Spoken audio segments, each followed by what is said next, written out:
Oi, pessoal, tudo bem com vocês? Espero que estejam todos bem, né? A gente está aí na continuação do nosso ensino remoto e na aula de hoje eu vou trazer para vocês um pouquinho sobre o início da unidade 2, que nós vamos trabalhar sobre métodos numéricos, né, para obtenção de zeros de funções reais. Então, nessas videoaulas, eu vou trazer para vocês a teoria por trás desses conteúdos aí, e depois, no nosso momento síncrono, aí a gente vai trabalhar com as demonstrações, com os exemplos, com as possibilidades de aplicação.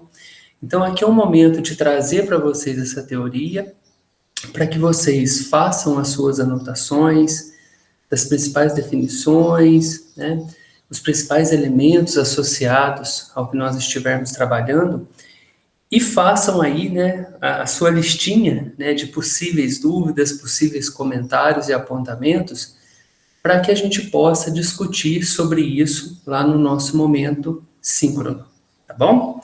Então eu vou compartilhar a tela aqui com vocês e inicialmente vou falar um pouquinho sobre os aspectos iniciais, né, dessa questão dos métodos numéricos para obtenção de zero de funções reais, e em seguida eu já vou começar a falar sobre os métodos. Então, o primeiro deles vai ser o método da bissecção. Então, caso o vídeo comece a ficar um pouquinho longo, eu quebro, né, paro num determinado ponto e faço a gravação de um outro, tá bom? Então, vamos começar? Eu vou compartilhar a tela aqui com vocês só para trazer a apresentação de alguns slides, só para me guiar aqui, tá? Bom, então, gente, nós estamos aí com a disciplina de cálculo numérico, né? Nós já tivemos aí alguns momentos síncronos, onde eu já apresentei para vocês os principais, né, os aspectos iniciais do cálculo numérico, e agora a gente passa para essa parte relacionada à unidade 2, que eu tinha comentado também lá nas primeiras aulas. Bom, então, os tópicos que nós vamos trabalhar nessa aula são métodos numéricos para encontrar raízes, zeros de funções reais, aquele aspecto mais geral, né, aquela introdução sobre o assunto. E em seguida, eu vou falar um pouquinho sobre o método da bissecção, o primeiro método que a gente vai trabalhar.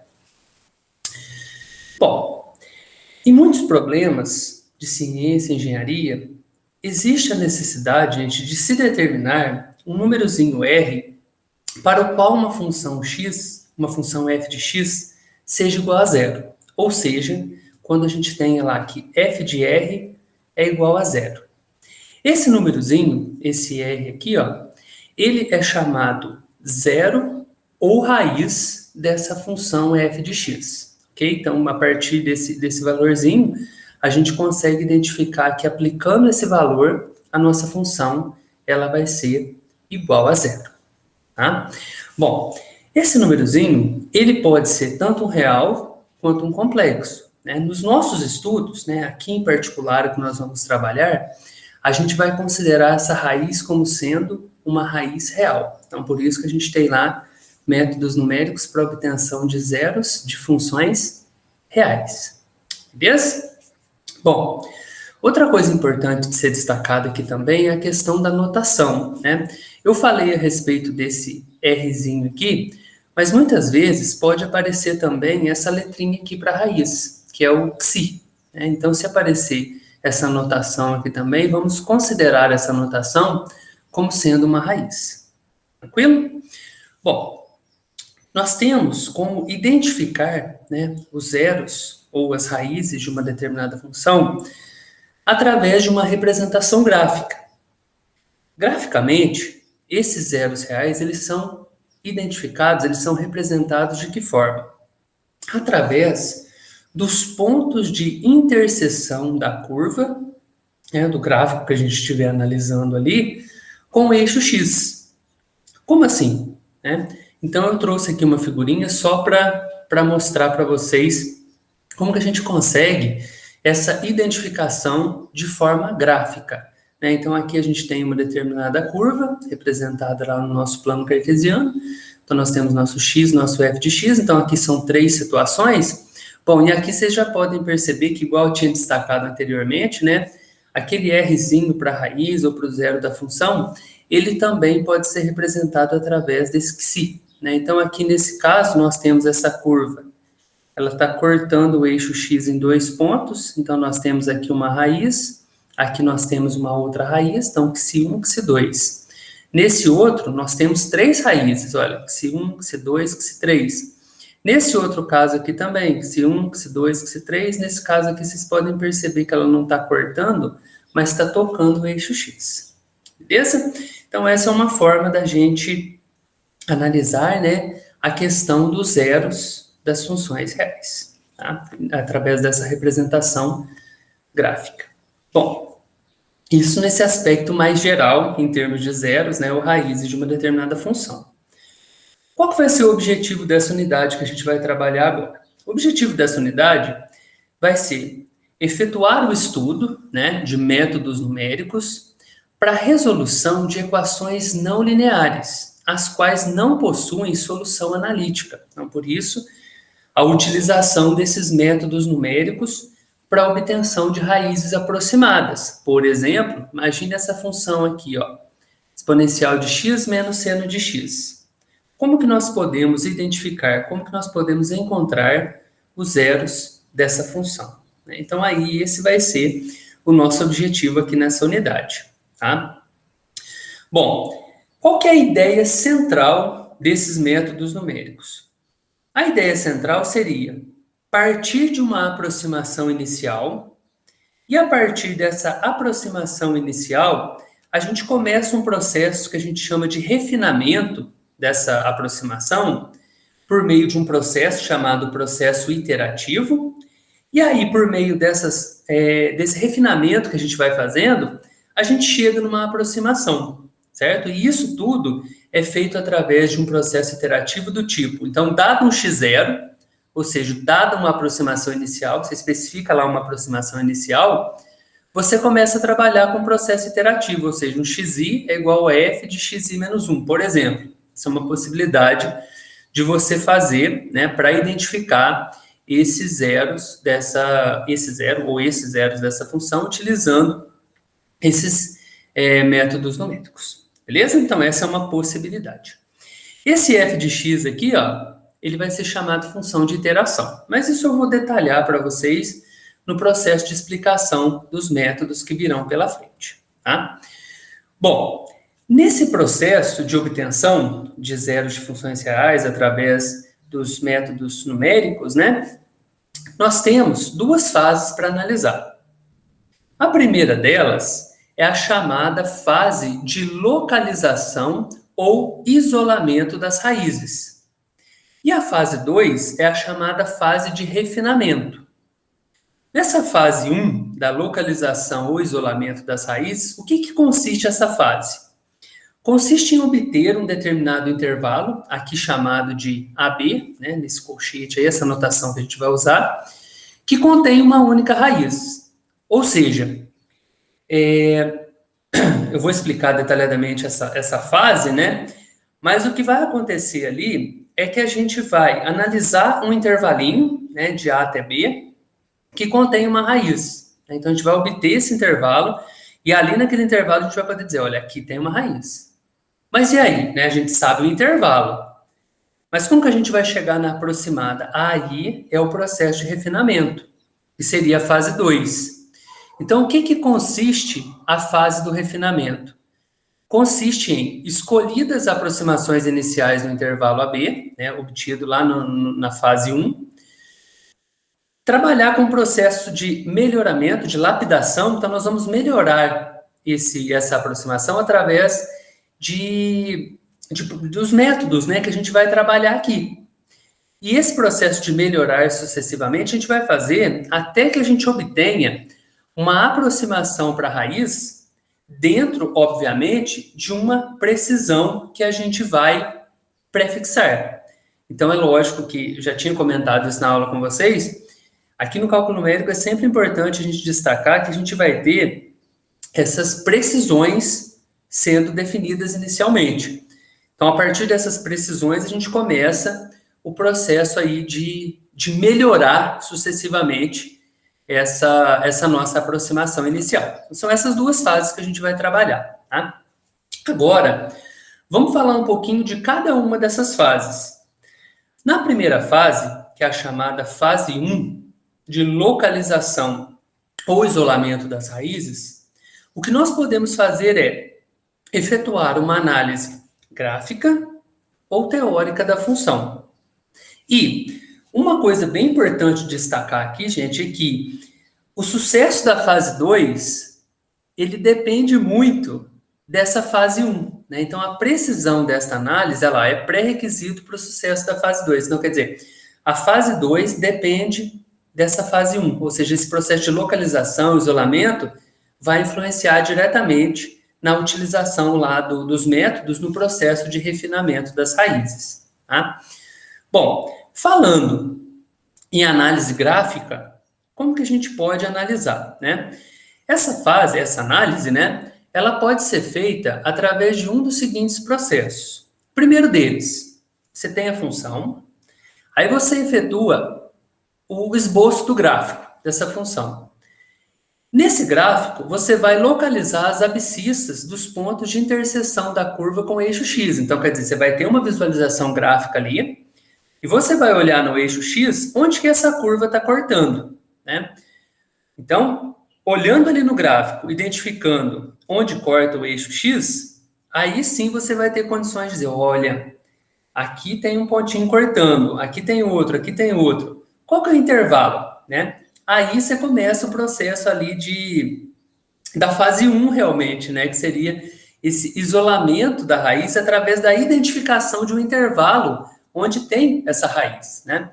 Então, imagina, por exemplo, essa situação aqui, ó. Nós temos uma funçãozinha x ao cubo menos 9x mais 3. Aí você vem e faz o esboço, né? Você plota o gráfico dessa função. Olha aqui para vocês verem, gente. Nesse pontinho corta o eixo x, nesse corta. Então, ali a gente já sabe que é uma raiz, que são raízes, né? Bom, como não tem marcação nenhuma aqui, ó, mas a gente já sabe que esse R1, essa primeira raiz aqui, ó, ela está no intervalo, olha, menos 1, 2, 3, 4. De menos 4 até menos 3. A gente sabe que está dentro daquele intervalo. Essa segunda raiz, ela está no intervalo 0 e 1. E essa terceira, ela está no intervalo, olha, 0, 1, 2, 3. Entre 2 e 3. Então, olha, na fase 1, você identificou qual o intervalo que está a raiz. Mas e aí, para você dizer qual que é a raiz, né? Qual que é a raiz aproximada? O que você pode fazer? Aí a fase 2. Aí, a partir desse intervalo, você vai passar por um processo de refinamento, utilizando um dos métodos que a gente vai trabalhar, obviamente com todas as suas peculiaridades, características, né? Para identificar esse valor. Beleza? Bom, uma segunda possibilidade seria, a partir da equação f de x igual a zero, vamos obter uma equação equivalente g de x igual a h de x, fazer o esboço dos gráficos dessa g e dessa h, no mesmo plano cartesiano, né, no mesmo eixo lá, e localizar os pontos x de interseção dessas duas curvas. Por quê? Porque a gente sabe que quando o f de r é igual a zero, isso acontece se e somente se o g de r é igual a h de r, tá? Então, imagina essa situação. A nossa funçãozinha agora é exponencial de menos x igual a zero. Então, o que nós podemos fazer? Olha, passa esse x para cá, então a gente vai ter que x é igual a exponencial de menos x. Beleza. Vamos chamar esse exponencial de menos x de g de x. Vamos chamar esse x de h de x. E aí, o que você faz? Você plota o gráfico. Então, você esboça o gráfico da g de x aqui, que está em verdinho, da h de x, que está em azulzinho, e analisa, olha aqui, ó, o ponto de interseção entre elas. Então, aqui você sabe que é um intervalo, né, onde existe uma raiz dessa função. Então, essa é uma outra possibilidade, analisando de forma gráfica. Beleza. Análise gráfica, na localização e isolamento, nessa fase 1.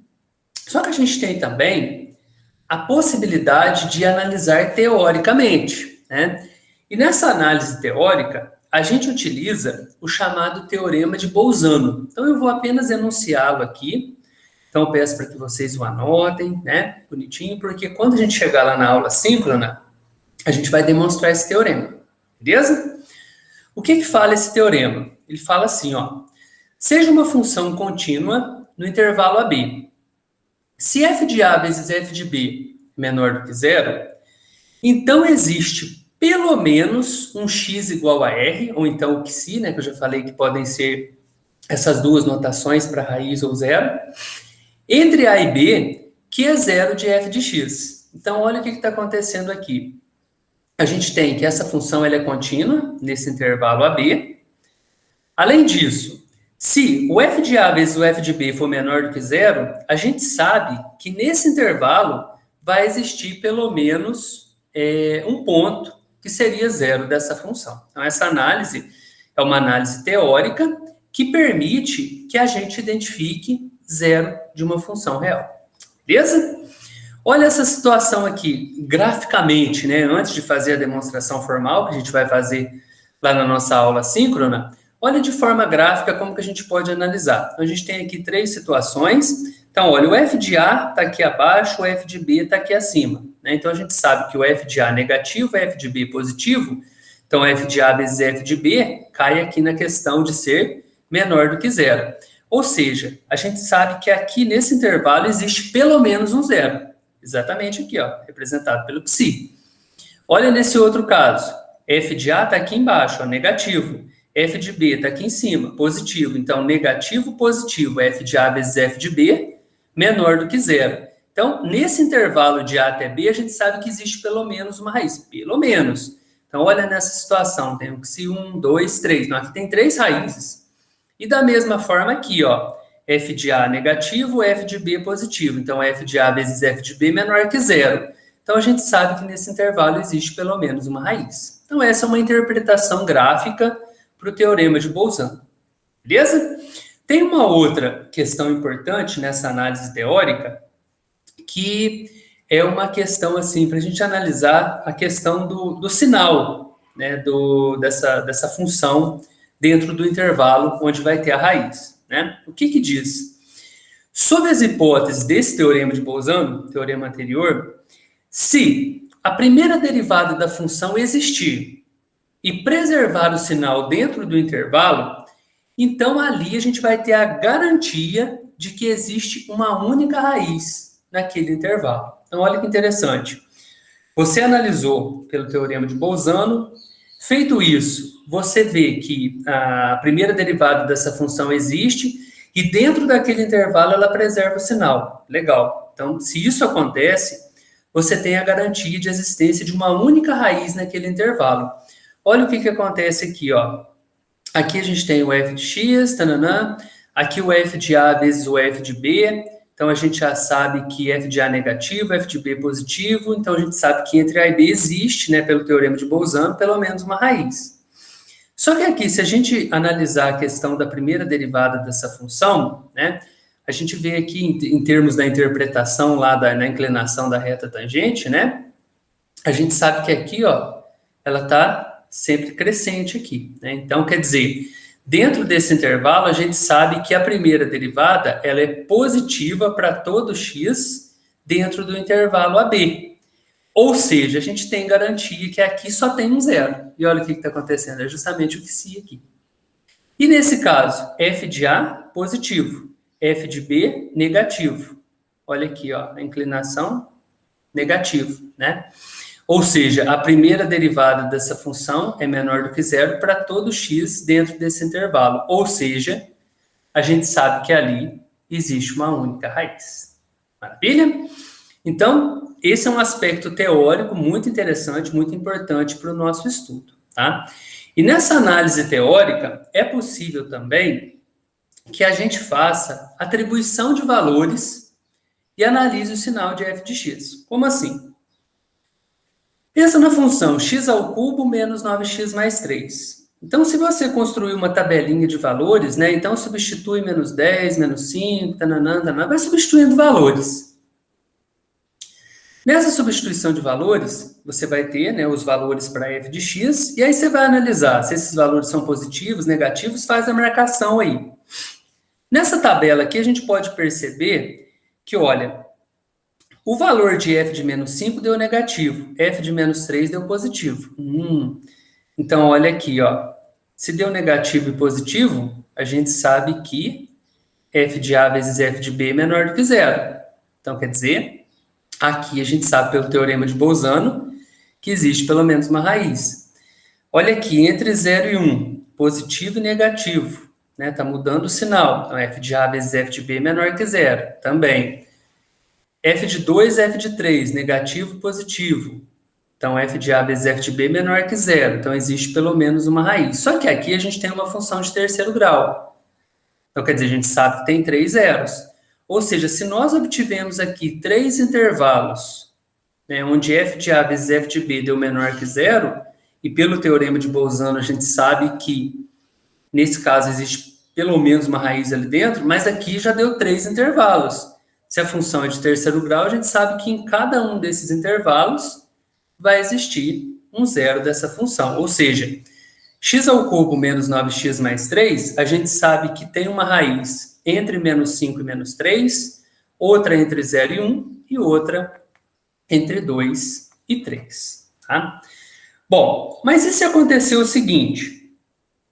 E se o f de A vezes o f de B for maior do que zero?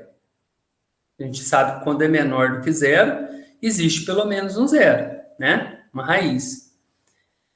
Se for maior do que zero, aí o que pode acontecer é que pode existir ou não raízes dentro do intervalo. Aí você vai ter que fazer uma série de coisas lá para analisar. Tabelas, gráficos, né? Então são interpretações que você vai ter que fazer, mas você não tem a garantia como você tem no teorema de Bolzano. Beleza? Onde o f de A vezes f de B é menor do que zero. Então, olha essa situação. F de A positivo, F de B positivo. Então, aqui, ó, não tem raiz, nesse caso, nesse intervalo. Aqui, ó, F de A positivo, F de B positivo. Então, F de A vezes F de B é maior que zero. Nesse intervalo AB tem duas raízes. F de A positivo, F de B positivo. Tem uma raiz nesse intervalo. Então, aqui, você vai ter que fazer essa interpretação, essa análise gráfica, né? Ou em tabelas e tudo mais, para você identificar se existe ou não as raízes, né? Na verdade, essa interpretação gráfica é a mais adequada para você visualizar mesmo o que está acontecendo ali, porque você não tem a garantia pelo teorema de Bolzano. Beleza? Bom, gente, então, essa é uma introdução sobre zeros ou raízes de funções reais. Então, falei um aspecto mais geral para vocês. E falei um pouquinho sobre essa fase 1, né, essa fase de isolamento, né, da raiz. Agora, nós vamos passar para a fase 2, que é a fase do refinamento, e falar um pouquinho sobre o método da bissecção. Só que aí, gente, eu vou fazer o seguinte. Eu vou interromper aqui a gravação, né, para não ficar um vídeo muito longo, e aí eu volto num outro vídeo falando sobre essa fase 2 e sobre o método da bissecção. Tá bom, gente? Então façam as suas anotações aí e a gente se vê já já. Tá bom? Um grande abraço para vocês. Até já.